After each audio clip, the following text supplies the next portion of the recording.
hair being long and you being light. So they would put the paper bag test on me. Can you believe that? And people say I'm not yellow now, I don't know. But they would say, oh, you're darker than the paper bag. And then I remember getting my hair braided. And when, you know, you got your hair braided as a child, you felt like you had hair. Like, I got hair now, it's not your hair, but this is my hair. And I went back to get my hair braided, and the hairstylist, she was trying to go to a party, so she didn't have time to do it.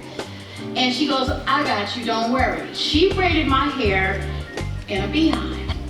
You know the beehive where they put the weave on you?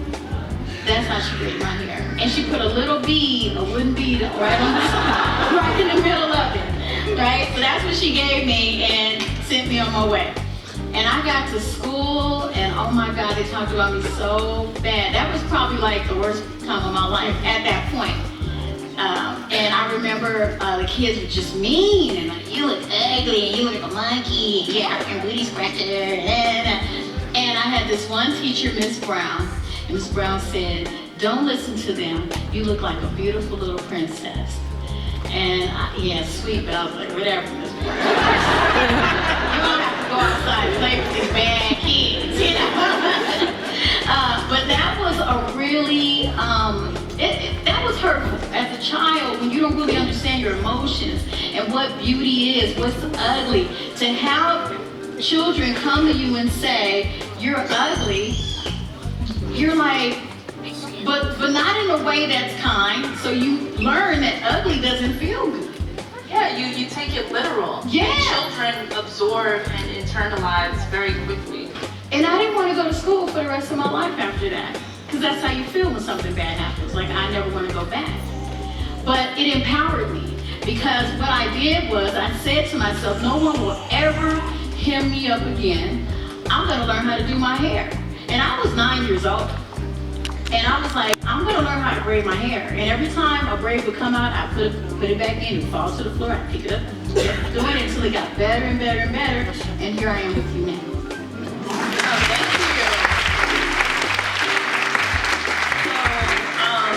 You know, I've been, you know, growing up, I grew up in a predominantly Caucasian white neighborhood, and being in advanced placement honors classes, I was usually the only girl of color, only person of color sometimes. So it was always hard to fit in. You just wanted to be accepted because you already stood out. So and I've shared this with some of you yesterday, I was a slave to the hot comb. When I tell you, like, it just a little bit of moisture hit that root, I had a flat iron in my purse, and it was coming out, and I was like, oh no, we can't have that. And since I was 12 years old, I had the same bob through college. But then it started to become, I started to realize that I was maintaining this thermally straightened style to make sure that I didn't stand out. But over time, I realized, wow, I stand out because I'm, you know, I think I have a lot to contribute, and I'm starting to realize maybe I should start standing out because I have something to say, and that there need to be more people who look like me, and in order for me to help other people or generations behind me to come through what I came through, I do need to stand out. So even when I was applying to graduate school, I was told I had just started wearing my hair curly maybe the year prior. I had started, we were developing a line called Curls Unleashed, and I had started testing all the curly products on myself. And so it was just an experiment, it was a research project.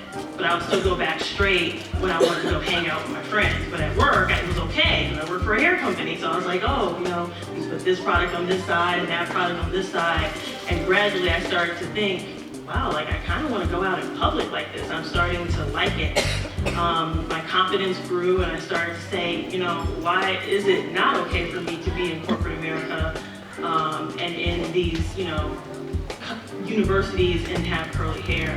And so when it was time to interview for graduate school, my mother actually said, "You're not going to wear your hair like that to the interview, are you?" And I was like, "Mama." Right. And I said, I think I am. Is that a problem? She was like, "Oh, you know, you want them to like you." And that's when it clicked to me. I was like, well, if they don't like it, then they can leave it alone. That's their loss. And, it was that moment of, I'm going to be me and look the way that I want to look and accept the way that the way my hair comes out of my head, and that I should be judged by the content of my character and not by my hair. And so, that was kind of I think the day where I started saying, you know what, I'm gonna rock it, I'm gonna be confident with it, and I want other women to be confident as well. So it was definitely an evolution for me, and there are moments in my career where I had these aha moments, but it wasn't until in the last 3-4 years where I really started to accept it and be confident with who I am. And the more confident I've become with my look and everything that comes with this package, more people have been comfortable and confident with me, and it's opened up even more doors. So that's been my journey, and I walk in that truth today and live and die by it. Excellent, and excellent work.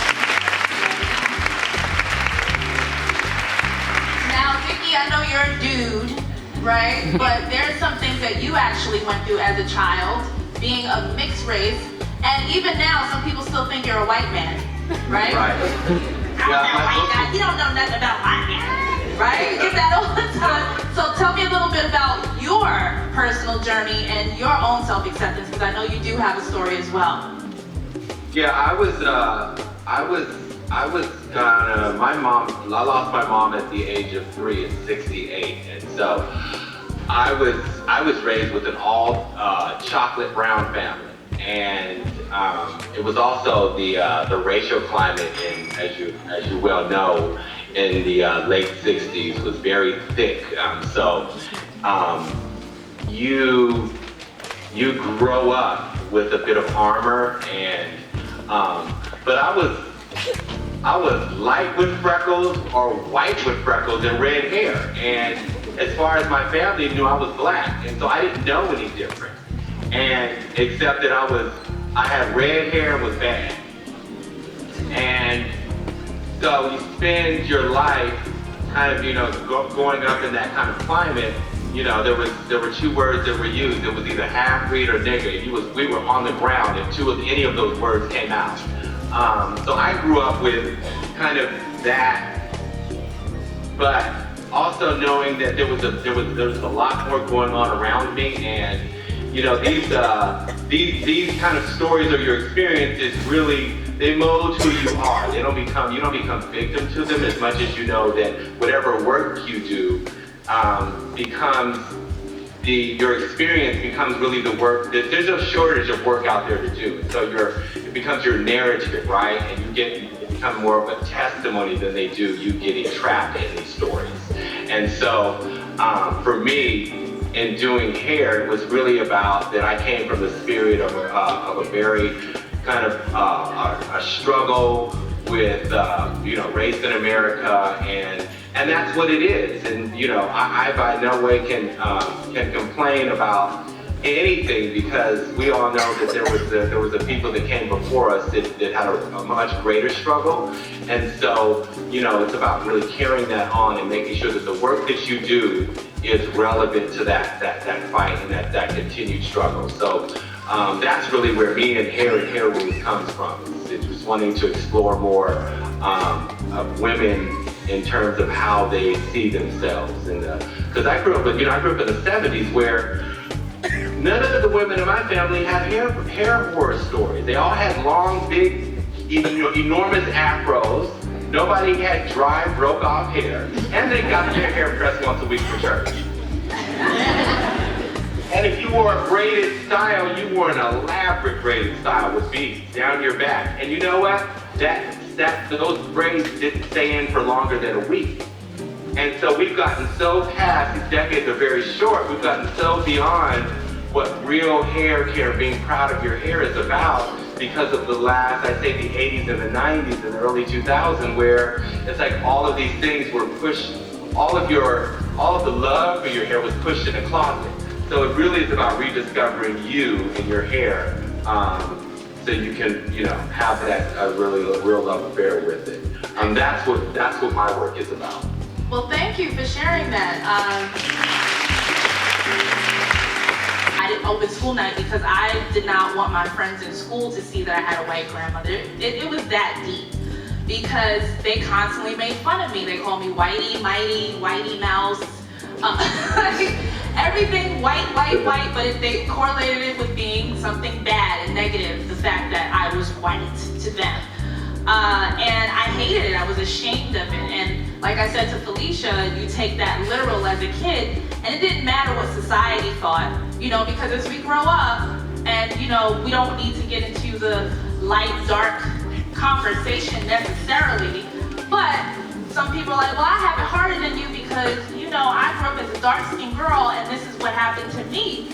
So there's no sympathy or empathy for your story, Taren. And I always say, well, as a kid, it doesn't matter because the situation is the same actually. I'm a kid, I feel bad about myself, I don't like my complexion and I want to be darker. You're a kid, you're being made fun of, you're darker, and now you want to be lighter. Like, it's the same situation, so why can't we come from a place of just understanding and knowing that everyone's individual experiences are valid?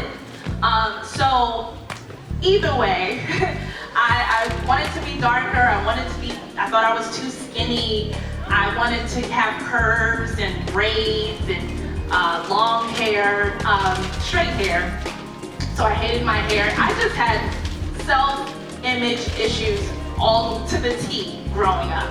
Did not like myself at all.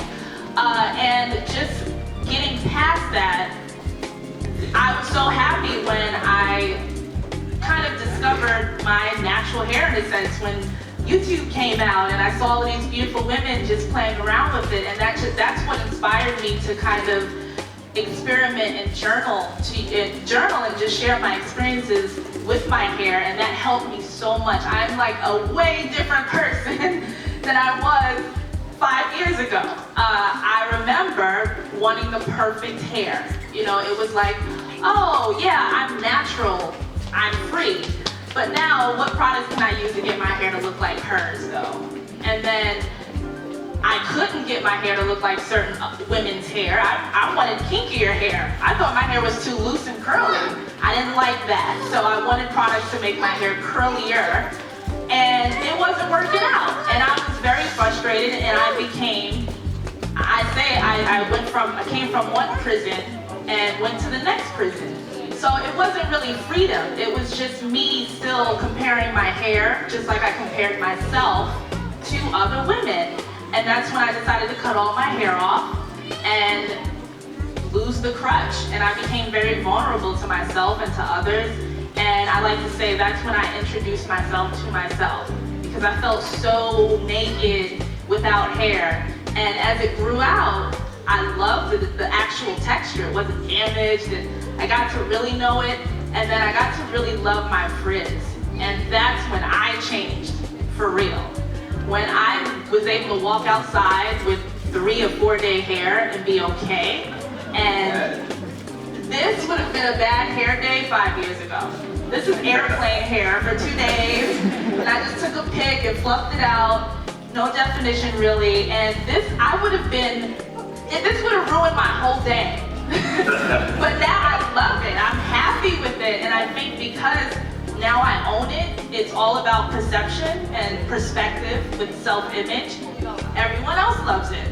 And that's all that matters. So that's kind of my journey in a nutshell with that. So.